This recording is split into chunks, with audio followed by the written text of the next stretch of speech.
and education in this country has to improve. Actually, education in the world has to improve. The other problem that we saw was pollution and traffic. No. So I decided to do all three and realized I couldn't. The education part was humming along. We had people running our college, and then I talked to Rose. I saw the wonderful things that she, Pinky, and her team were doing at Gkonomics. And Rose won't tell you this. She's too nice to tell you this. Rose's projects and initiatives are an outgrowth of the KLIKme program here. So there are a lot of programs here that are really serious about helping the poor and the underprivileged. The one thing that Rose and her team did not have, that all those other organizations had, was an ego. And that was the nice thing about working with Rose and Gkonomics. Because for them, delivering a result to the people that needed it was much more important than for people knowing who they were. And I could not say that for, unfortunately, most of the people I was talking to, right? So this is the importance of, for me, of working with people like Rose, working with people who are committed to crazy, right? This is crazy, what Rose is trying to do, and sometimes I look at it like, this girl's crazy.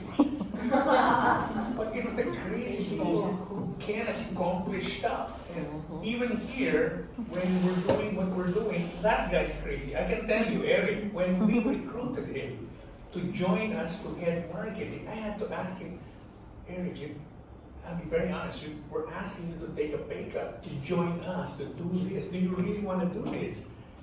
He's still here. I mean, this has been a year. It's my 1 year. Yeah. And I am amazed by the kind of people we are now able to get here. The team is so much better than it was a year ago, so much better than the year before that. The vehicle, you've ridden the vehicle, it's so much better than when we started. When we started this thing, nobody knew anything about electric vehicles. In my last term as mayor of Taguig, we had experimented with electric tricycles, and we had cobbled together stuff from China. And we said, okay, there's potential there, but we gotta get real technology. So I went to school. I took my MBA at the University of Oregon in Eugene, and one of our, he was the consul general, honorary consul. So there was an honorary consul who was covering Washington State and Oregon State. And he reached out to me and said, hey, Freddie, I heard you came from University of Oregon. Would you, and I was in Congressman, would you be interested to meeting with companies here in Oregon who would be looking to set up shop in the Philippines? So we met with a couple of companies. There were two that were interesting. One built container van-sized nuclear power plants. And I said, okay, that technology is never going to leave the US. Yeah. And the other was a group that was in electric vehicles. So I said, okay, that's interesting, let's talk. And you Americans talk very well. And so we said, okay, let's see if this is going to work out. They had the right notion, but essentially, and you've probably seen the vehicles that they used to build. They're called GEMs. You see them a lot, these four-wheeler kind of golf cart looking things. And they said, we can turn that into that. I believe them, right? I mean, what do I know? So it was a gallant effort, but it was a bridge too far. They were overstretched in terms of engineering and trying to understand that. We've had a couple of engineering partners since then. And then we lucked out on with this Spanish group that was into Formula E racing. So what you're riding in, and this is the reason why our vehicles are better than anything else on the road currently in the Philippines, is we're taking that Formula E pedigree, the Formula E engineering, and they're scaling it down, making it cheaper, and implementing it here in the Philippines. Obviously, that vehicle is a lot more expensive than a glorified golf cart. And so we had to tinker with the business model and say, okay, I can't sell this. So we don't really sell them. We look for partners. So if you're an operator, say a jeepney operator, we say, okay, you can't buy this vehicle outright, but tell you what, I'll give you a 50% break on the price. You pay half for it, I cover half, and we run it with you. So we do profit sharing with them. The electric vehicles much cheaper to operate than a diesel vehicle. So they get to run at about 25% the fuel cost. We run at about 25% the fuel cost of a diesel vehicle, and increased hours of operations. These things can, they'll last longer. Their engines, you don't tax them the way you do the diesel engine, internal combustion engine. So we had to tweak the business model, and together with a tweak, going back to what Rose said, was the app. Because who's going to finance them if they're doing cash collections? They won't, right? But if we tell the banks, hey, we're doing the collections, it's all on the app, it's all automated, people can track the vehicles and all of that. So we're not just delivering on an electric vehicle, it's a complete shift in transport systems in the Philippines, and which we think is a solution for developing countries, for emerging markets. Now, I get strange looks every time I go to a transport forum and explain this, and Kyle, who's in transport planning, understands where I'm coming from. Because most of the stuff that's coming from the West is big, expensive, heavy infrastructure, ticket items, a subway, a light rail, or something like that. Even the buses have gotten big. And we tell them very politely, you've got to understand the situation in Manila and in markets like Manila, which is 90% of the world.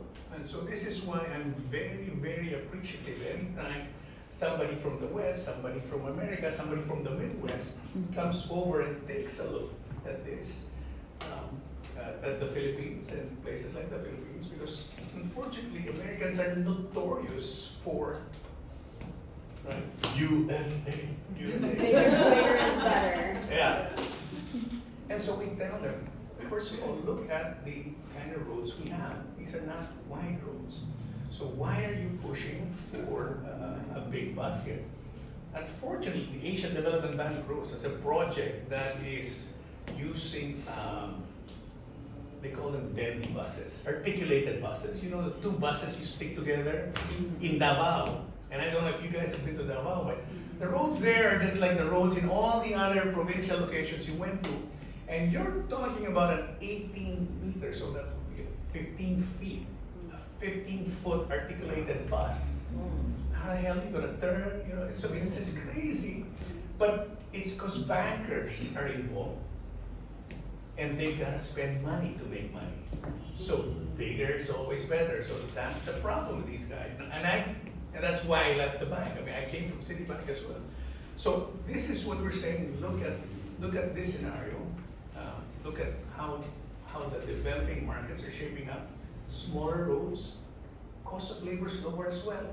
So they do the big buses to save on the cost of the driver. That's how the West thinks. That's more efficient. But if you really think about it, think about packages.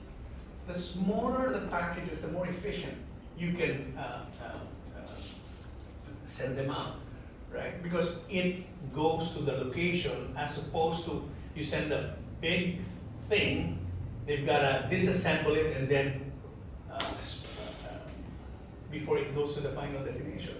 So we're actually a bigger taxi instead of a smaller bus. That's how we look at it. And this is what technology is doing for us. Making transport more efficient, more intelligent. We know where you're getting on, where you're getting off. We can start figuring out which buses go to which places, which time. And that's what the app does for us. And that's where the convergence that Rose is talking about is coming from. Because we are actually a technology company disguised as a transport company. That's what this is. So when you start understanding the kind of data you're going to be able to access as you get to millions of passengers and all of that, in a market like the Philippines, you then become like a Facebook or an Amazon as well. Now, we haven't gotten into that, but the gobs of data we're collecting now is what we think is going to generate the big revenues in the future, while at the same time providing a quality transport service at a very, very affordable price. So later on, you're gonna get to ride in a jeepney. I hope you take the time to ride it. I know you are very happy that this is air conditioned, but you won't appreciate this. We're so excited that we're Yeah, gonna we're yeah, we're on. You will not appreciate this until you ride the Jeep. And this really is one of my pet peeves when I hear people who romanticize the Jeep. Is why are you taking out the Filipino Jeep? Every time you go to the Philippines, the souvenir is a little jeepney, right? And I always tell people who romanticize the Jeep, when was the last time you rode it? When was the last time you rode it? Because we're finding out, and kind of pointed this out, our vehicle's the only one in the country that's got access for people with disabilities. Okay, that's taken for granted in the West, because most of the vehicles have that. Here, because it's an expensive add-on, people don't do it. Even we were tempted not to do it until the organization came to us, talked to my partner, and the whole group cried their eyes out, saying, please do this. So you couldn't say no. Other thing we're finding out, because we don't have a lot of vehicles on the road, we've got about 60 of these vehicles on the road, 62. Since there's not a lot of them, most people will not wait for it to arrive. So most of our contracts are shuttle service contracts. But the interesting thing is over 70% of our passengers are women. And so, we're a bunch of idiots. We couldn't understand that. So, what's going on here? So we did interviews. And it turns out men don't care about comfort. They would ride anything. Okay? That didn't sound right, but you know what I'm saying.